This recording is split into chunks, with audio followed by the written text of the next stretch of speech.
Hello everyone. तो आज हमारे साथ हैं प्रांजल अग्रवाल।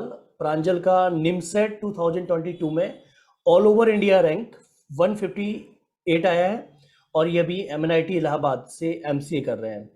तो सबसे पहले तो प्रांजल बहुत बहुत कॉन्ग्रेचुलेशंस, आपने बहुत अच्छी रैंक अचीव की। तो थैंक यू कैसा सो मच सर। तो कैसा चल लग रहा है तुमको भाई? एमसीए कर रहे हो तुम, कैसा चल रहा है तुम्हारा भाई कोर्स? सर बहुत अच्छे चल रहा है। पहली बात तो कि सोचा ही नहीं था कि कभी कि एनआईटी में पढ़ेंगे। लेकिन अब एनआईटी में पढ़ने तो काफी अच्छा लग रहा है। ओके, मतलब जो ड्रीम्स थे वो ट्रू हो गए हैं, तो मतलब बहुत अच्छा फील हो रहा है कि भाई जो सोचा था वो मिल गया है ना, राइट? तो ठीक है प्रांजल, आज बच्चे बहुत सारे हमें देख रहे हैं कि तुम्हारी जर्नी को देखना चाहते हैं, तुमने कैसे प्रिपरेशन किया, है ना? पॉइंट कि तुमको निमसेट के बारे में कैसे पता चला, ये मेरा पहला क्वेश्चन। पहली बार तुमको निमसेट के बारे में कब पता चला था और कैसे पता चला? मेरे बड़े भैया भी एनआईटी से ही पास आउट हैं, एनआईटी कैलीकट से। तो मेरे को उधर से गाइडेंस था और सपोर्ट भी काफी था। तो उनसे पता चला था निमसेट के बारे में। तो फिर मैंने तैयारी शुरू की थी। ओके, तो आपके बड़े भैया एनआईटी कालीकट से एमसी कर रहे थे, तो आपको पता चल गया था, मतलब बड़े भैया के थ्रू आपको पता जी। चल गया। ओके, तो कब तुमने प्लान किया, मतलब ग्रेजुएशन में क्या किया था पहले आप ये बताइए, ग्रेजुएशन में? ग्रेजुएशन मैंने बीसीए किया है हरियाणा से ही। और अच्छा। तो तभी मैंने फाइनल ईयर के साथ फाइनल प्रेप शुरू की थी, बट उसमें कुछ खास रैंक आया नहीं था मेरा। ओके, तो फाइनल ईयर के साथ आपने प्रिपरेशन शुरू की, आपने हरियाणा से बीसीए कंप्लीट किया था अपना। हरियाणा में किस जगह से हैं आप प्रांजल? मैं यमुनानगर से हूँ। यमुनानगर से। ओके, तो यमुनानगर से आपने वहाँ पे बीसीए किया और आपने ग्रेजुएशन के फाइनल ईयर में प्रिपरेशन शुरू की। तो रैंक आपका उतना अच्छा आया नहीं, राइट? तो फिर आपने ड्रॉप लिया। Yes sir. ओके, तो कैसा रहा तुम्हारा ड्रॉप का जर्नी, और ड्रॉप के लिए कैसे प्लान किया तुमने? और मुझे तो पता है शायद तुमने एक्मे में सेकंड ड्रॉप में ज्वाइन किया था, राइट? इससे पहले तुमने किसी जी सर। दूसरे इंस्टीट्यूट को ज्वाइन किया था पहले ड्रॉप में। तो जी सर। इतना मोटिवेशन कैसे मिला आखिर कि भाई ड्रॉप लेना है, कुछ कुछ भी हो जाए, एनआईटी जाना है? ये कैसे आया, मतलब जब पहली बार? सबसे बड़ी बात तो इस चीज का मोटिवेशन तो मेरे घर से ही था। सबसे ज्यादा सपोर्ट मेरी फैमिली ने किया। बहुत बढ़िया। मतलब क्योंकि मैंने देखा है कि लोगों की फैमिली एक ड्रॉप के लिए भी सपोर्ट नहीं करते, बट मेरी फैमिली ने दो दो ड्रॉप्स के लिए सपोर्ट किया। और मतलब ऐसा सपोर्ट था कि मतलब उन्होंने कुछ भी नहीं कहा। उन्होंने कहा जो तुझे करना है वो तू कर सकता है। उनकी तरफ से कोई प्रेशर नहीं था। तो फिर मैंने पहला ड्रॉप जब लिया तो सोचा था कि अच्छे से तैयारी करूंगा। मैंने मेहनत की भी उसमें, बट किसी कारण से मेरा फर्स्ट ड्रॉप में हुआ नहीं। उसमें कुछ अराउंड 900 रैंक आया। बट फिर मैंने सेकंड ड्रॉप के बाद आपसे कांटेक्ट किया था। तो आपने मुझे काफी अच्छे से गाइड किया और आपने कहा था कि कोई दिक्कत नहीं है, बढ़िया से पढ़ाएंगे, सब हो जाएगा इस बार। आपने मुझे काफी मोटिवेट किया था। तो फिर मैंने ना आपके कहने पे कुछ 2-4 दिन में कोचिंग ज्वाइन कर ली थी। और जब मैंने कोचिंग ज्वाइन की तो उसके बाद से ही मुझे काफी अच्छा लगने लग गया था, क्योंकि मैं यहाँ पे जो रेगुलर टेस्ट होते हैं उसमें काफी अच्छी परफॉर्मेंस देने लग गया था। तो मुझे एक मोटिवेशन हो गया था। तो फिर उसके बाद की जो जर्नी बस सबको पता ही है फिर तो। हाँ, वो नहीं तो वो कि जब आपने, चलो जब दूसरा ड्रॉप लिया है ना, घर वालों ने सपोर्ट किया कि ठीक है चलो भाई अब ले लो तुम दूसरा ड्रॉप। तो पहली बात तो रेडी नहीं होते हैं, सही बोल रहे हो तुम, बहुत अच्छी बात बोली। तुम्हारे घर वालों को भी इसके लिए बहुत बड़ा, कह सकते हो बहुत, तुम्हारी सक्सेस के पीछे बहुत बड़ा उनका भी रोल है, क्योंकि भाई उन्होंने आपको सपोर्ट किया कि आप सेकेंड ड्रॉप ले सकते हैं, राइट?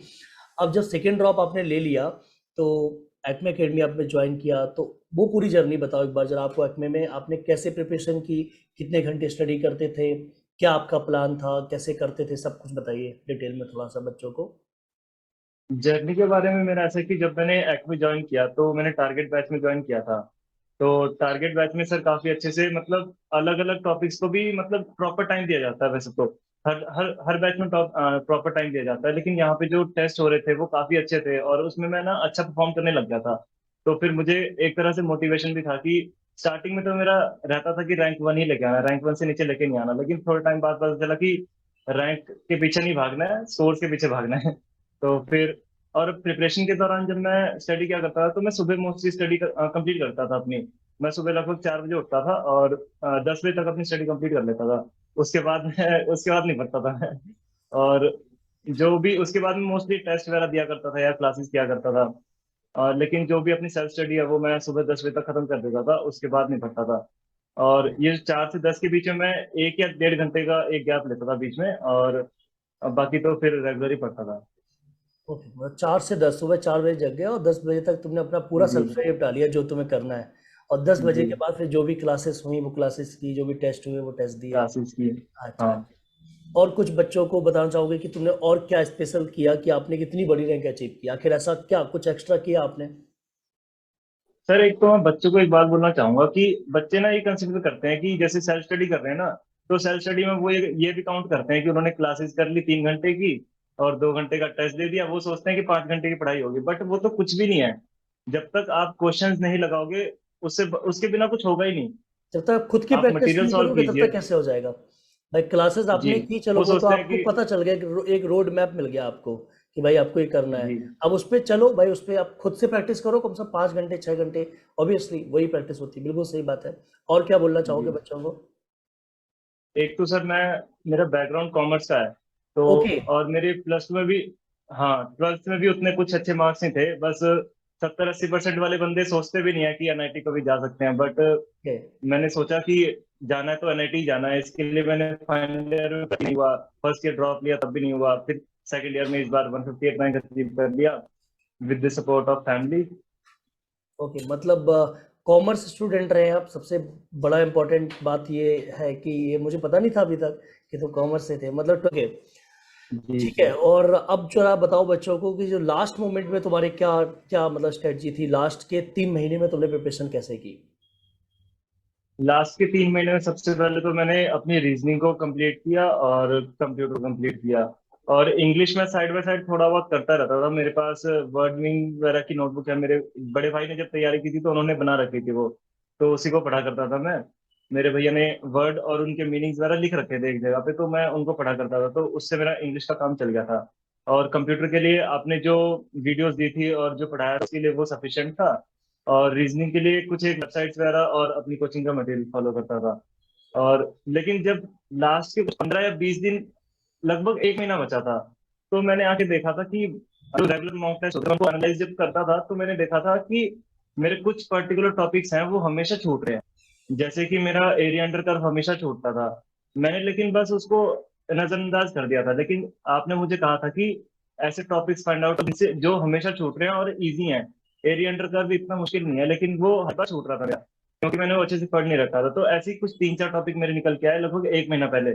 मैंने आपसे बात की कि अभी मुझे इन पे ध्यान देना चाहिए कि नहीं देना चाहिए, आपने कहा था कि 3-4 दिन में खत्म कर सकते हो तो कर दो, इसके बाद और ज्यादा टाइम मत देना हाँ, इनको। मुझे याद है। तो मैंने लगभग 5-6 दिन दिए, तो मैंने कर दिया था। हम्म। और एरिया के 2 क्वेश्चन आए थे फाइनली। हाँ, एरिया के 2 कुछ आए थे और तुम लोगों ने एक लास्ट में क्लास भी करवाई थी एरिया की लास्ट टाइम पे। हाँ जी हाँ जी हाँ जी। हाँ, तो ओके। और जी। तो मॉक टेस्ट में क्या स्कोर शुरू हुआ था तुम्हारा और किस स्कोर तक तुम गए? मॉक टेस्ट तो स्टार्टिंग में अराउंड 400-500 आता था, फिर धीरे धीरे पुश किया 500 to 600 मेरा, फिर 600 to 700 मेरा। लास्ट के मॉक टेस्ट में तो मेरा कुछ 850 के आसपास स्कोर आया था लास्ट के 2 मॉक टेस्ट में। बट लेकिन बीच के ऐसे दिन भी रहे हैं जब मेरे 300-350 नंबर भी आए हैं, मैं बड़ा डिमोटिवेट भी हो जाता था उन दिनों, लेकिन फिर मैं आपको फोन करता था और सारा आपसे बातचीत करके आप बड़ा ठीक हो जाता था। आप कहते थे कि ये तो एक दिन की बात है, अगला अच्छा परफॉर्म करना। बहुत सपोर्ट था सर आपकी तरफ से तो। Okay, okay. ठीक है। तो बहुत अच्छा लगा तुम्हारी ये जर्नी जान के कि मतलब तुमने एक तो दूसरा ड्रॉप लिया और दूसरे ड्रॉप में भी आपने बिल्कुल शुरुआत से शुरुआत की और 300 350 नंबर मॉक में आते थे, उसके बावजूद भी आपने हिम्मत नहीं आ रही और आगे बढ़ते गए बढ़ते गए बढ़ते गए और एक बड़ा स्कोर किया है ना, बहुत अच्छा स्कोर किया। तुम्हारी रैंक बहुत अच्छी है, ये rank no doubt. 158 rank all over India आज की डेट में इनसेट में लाना अपने आप में एक चैलेंज है और एक बहुत अच्छा रैंक माना जाता है। जो बच्चे प्रिपरेशन कर रहे हैं 2023 के लिए या 24 के लिए या 25 के लिए, उनको क्या तुम सजेस्ट करना चाहोगे? सबसे पहले तो मैं उनको कहूंगा कि आप चाहे जिस भी मीडियम से हैं, कुछ लोग कहते हैं कि हम हिंदी मीडियम से हैं, मैथमेटिक्स हमारे पास हिंदी में पढ़ा है, पहले तो आप ये चीज छोड़ दो कि ये हो नहीं सकता। वो लोग सोचते हैं कि होगा ही नहीं। आप कर सकते हो, अभी आपके पास टाइम है, आप कर सकते हो। और एक चीज को फॉलो जरूर करना, ऐसा नहीं कि आज ये मटेरियल करें कल वो वाला मटेरियल कर रहे हैं, कुछ इधर से कर लिया उधर से कर लिया, नहीं, एक चीज को प्रॉपर फॉलो करना और कई बार करना। मैंने एक बुक को फॉलो किया था, उसको ही कई मल्टीपल टाइम्स बनाया था, तो उसी चीज को मेरा होता रहा। और एक डिसिप्लिन मेंटेन करना, चाहे आप डेली 2 घंटा पढ़ रहे हो आप, लेकिन पढ़ना ऐसा नहीं कि आज 8 घंटा पढ़ लिया, बीच में 6 दिन का गैप हो गया।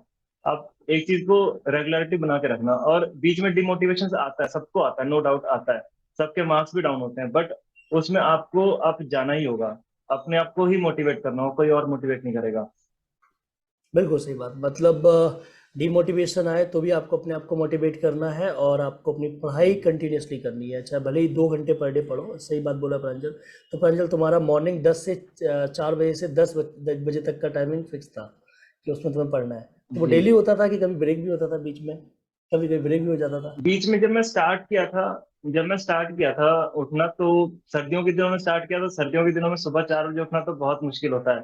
तो हाँ। लेकिन स्टार्टिंग में ब्रेक्स हुआ करते थे, लेकिन आखिरी में जाते जाते ना काफी हो गया था कि मतलब अभी जब मैं एनआईटी इलाहाबाद में हूँ, मेरे यहाँ पे भी नींद 4-5 बजे खुल जाती है अपने आप, इतना रेगुलर हो गया हूँ उसको मैं। अच्छा अच्छा, हैबिट हो गई अब तुम्हारी। जी 4 बजे सर। जाना बहुत बढ़िया। नहीं, बहुत अच्छा है। मॉर्निंग टाइम में, उस टाइम पे बहुत शांति भी होती है, उस टाइम में पढ़ाई बहुत अच्छी हो जाती है। ठीक है, जी जो सर। जो भी ये सुबह पढ़ते हैं वो लोग जानते होंगे इस बात को। आपके टीवी पे लेक्चर है, वहां पे देखो, उनको समझ आएगा। मुझे चीजें एकदम क्रिस्प क्लियर होती थी जब यहाँ समझाते थे, तो हर लेवल के क्वेश्चन कराए हैं आपने यहाँ पर, चाहे वो जेई मेंस का हो, जेई एडवांस तक के आपने क्वेश्चन कराए हैं, और हमारे साथ करवाए हैं। पहले हमें करने का टाइम दिया, उसके बाद सॉल्व करवाया है, ताकि हम समझ सकें कि कहाँ पे हम अटक रहे थे। जब ये चीज पता चल जाती है ना कहाँ पे अटक रहे हैं, तो वो चीज बहुत अच्छे से समझ आती है। तो बच्चों को मैं यही कहूंगा फाइनली कि ऐसा मत सोचो कि कोई नया इंस्टीट्यूट है, पहली बात तो नया है भी नहीं है, 7 साल का हो गया है, और बहुत अच्छी पढ़ाई होती है यहाँ पे। Okay okay. ठीक है प्रांजल, तो ये तुम्हारे काफ़ी अच्छा जर्नी लगा मुझे, और बच्चों को भी बिल्कुल डेफिनेटली काफ़ी अच्छा लगेगा आपकी जर्नी पता करके। और इन केस कुछ बच्चों का अगर रहता है तो एक बार तुम्हें कुछ बच्चों के साथ लाइव भी लेके आने वाला हूँ मैं, जहाँ पे बच्चे तुमसे लाइव क्वेश्चंस करेंगे। ठीक है, तो किसी दिन हम लोग एक सेशन और रखेंगे जिसमें बच्चे आपसे लाइव जुड़ेंगे, राइट? तो एमसी की जी तैयारी सर। अच्छी चल रही है आपकी? जी सर, बहुत अच्छी चल रही है, और यहाँ पे आके भी काफी अच्छा लग रहा है। ओके, तो ठीक है, बढ़िया है। तुम 4 5 6 7 लोग हो एक में से, तो सब लोग मिलके रहो और सभी लोग एक साथ बढ़िया रहो और प्रिपरेशन करो बढ़िया प्लेसमेंट्स की, राइट? और एक बड़ा सा प्लेसमेंट लो, उसके लिए मैं अभी से ही तुमको कह सकते हो शुभकामनाएं देना चाहता हूँ। ठीक है, चलिए, बहुत अच्छा लगा Pranjal, thank you. Thank you sir.